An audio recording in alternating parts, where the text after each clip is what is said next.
So I started tearing the front end off. So now you can see my brake upgrade that I did that I barely got to use yet. And a quick thing I want to show everybody, since this is what I'm doing right now. I am tearing the front end off because LOJ is so reasonable. Mr. Steven. Oh, look at this. So, as you can tell, these are fairly thick pulleys. And this is a fairly thick balancer, and a specialty one at that. And check out this power steering pump. So like I said, the blower is set up for 8 rib. The rest of this stuff is not. The issue here is, I mean, I already have the front end pulled out. So this is more room than you have normally. I'm draining my radiator.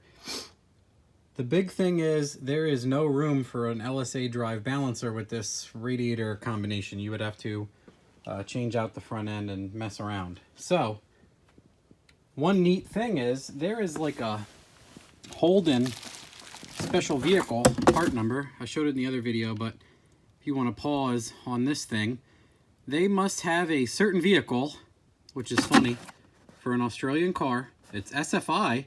It's on Rock Auto. This is only about 250 bucks, which is a pretty dang good deal since it's SFI approved. And if you need that kind of thing, you have it now.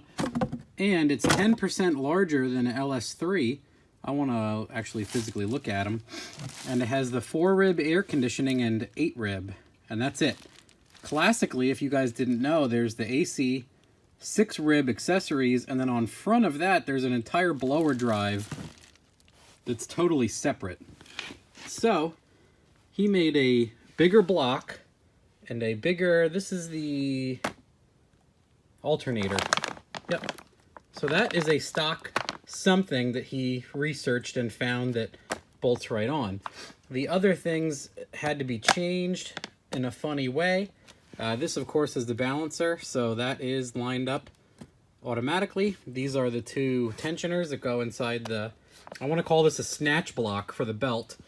And then the other thing he had to do was source a pulley, and then this pump actually gets machined to the right depth, or I don't know exactly what he does, but they machine it presumably to fit the correct depth and alignment for this 8 rib, probably off of like a diesel or something else that uses 8 rib.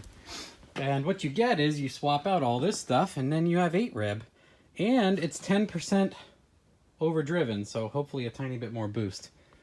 But the neat thing is you get more traction with all of it.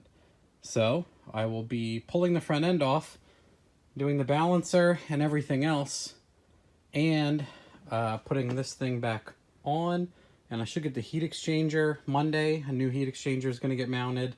And I'm just going to leave the front end bumper off so I can do the hoses and everything very easily. And then I am set. By then I will have more fuel stuff. I got my China Boy regulator over here.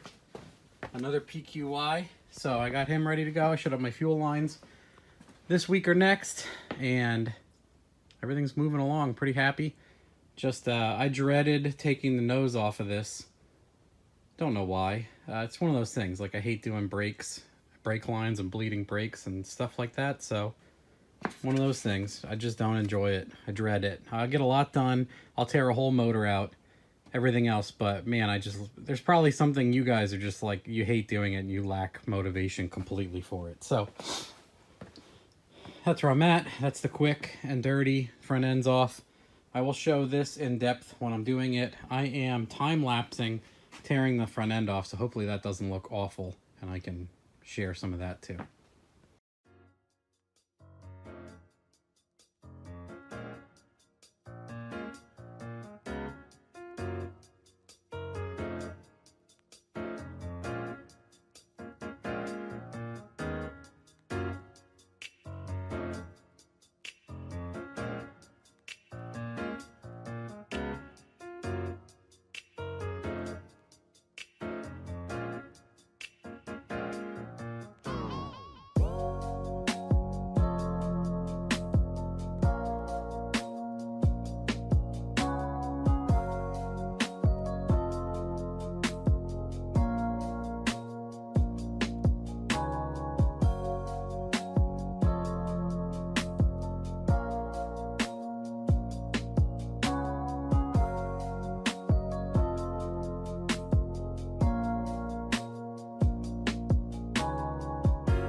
So right here is where I start taking the bumper off, and I want to see if I can retain my AC lines and not break anything and still have the bumper in a position where it's mostly supported, won't fall and be a pain in the ass, and I'll still be able to get my balancer out, the other balancer on, without killing myself reaching around everything. And I was able to. I was very relieved at this point. Makes the job shorter and less of a pain to fill the AC. So super happy about this. My biggest concern was dumping my AC lines, and it looks like I'll be able to do everything.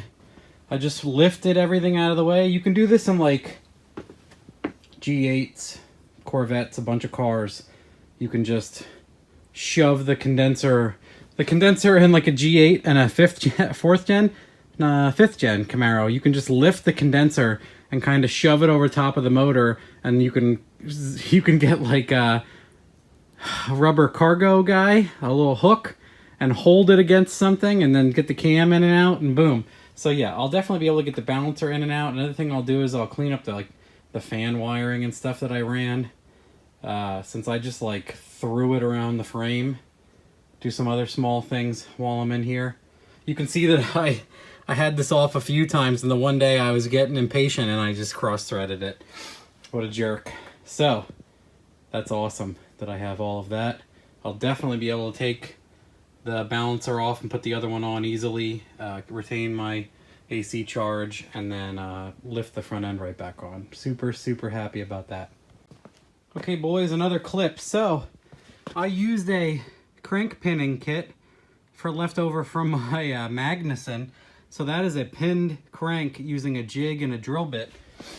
And that's this guy right here. You tighten this guy down, that's the drilling jig, and that's the bolt and the drill bit supplied by, oh, this is a ProCharger one. I had a Magnuson one too. I have two of them, I guess. So anyway, the cool thing is this is double keyed already. So it's got the small keyway and a large keyway, and my crank you can see is already pinned. So the small keyway didn't fit, but this keyway fits perfect. And what I had in, I didn't have a dowel at the time, and this whole time I've been running Harbor Freight like a 10mm bolt cut off and shoved in there, and it hasn't moved to drop. It has been a wonderful pin.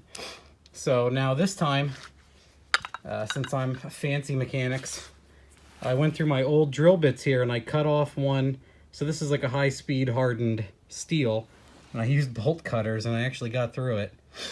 And this slips right in there. So I'm gonna put this guy in there, and that'll be the end of it. Pretty nice, huh? And the ending update for all this, all the 8-rib stuff is installed. So I got my 8-rib SFI balancer. It's so funny to see the 8-rib on LS. It looks so wide. 8-rib. You can see how this belt is short. It's a 6-rib that I had that was much longer than what I needed. So I was able to cut it down, and I pinched it with a set of channel locks, like needle nose channel locks. And then I cut it, and then what I did is I measured that on the ground with a tape measure, and I was right around 81 inches. So I ordered a bunch of different belt sizes off of Rock Auto that are similar to 81 to 82 and a half-ish. And surprisingly, not surprisingly, 81-inch belt is like a Ford F650 belt, and then 82 or 82 and a half cross-references with like a Cummins 3500 regular truck everyone would be able to identify, and then something else a little bit smaller or shorter in that area is like a 1980s D300. So just some cool facts there. They are on the way from Rock Auto, and we will see how they fit and what fits the best. It is much easier to do the belt routing with this front end disconnected and hanging like this, so I'm just going to leave it till I get what I like belt size wise on there, and then we'll put the front end back together, and I should have the heat exchanger next week early. I can mount that, and I should have my fuel line stuff arriving today. I finished this at 4:35 a.m. the other day, And right now it's about 5 something a.m. Just finishing doing more sloppy mechanics, like t-shirt orders and everything and whatnot. So yeah, that is the entire 8 rib LOJ upgrade. Can't wait.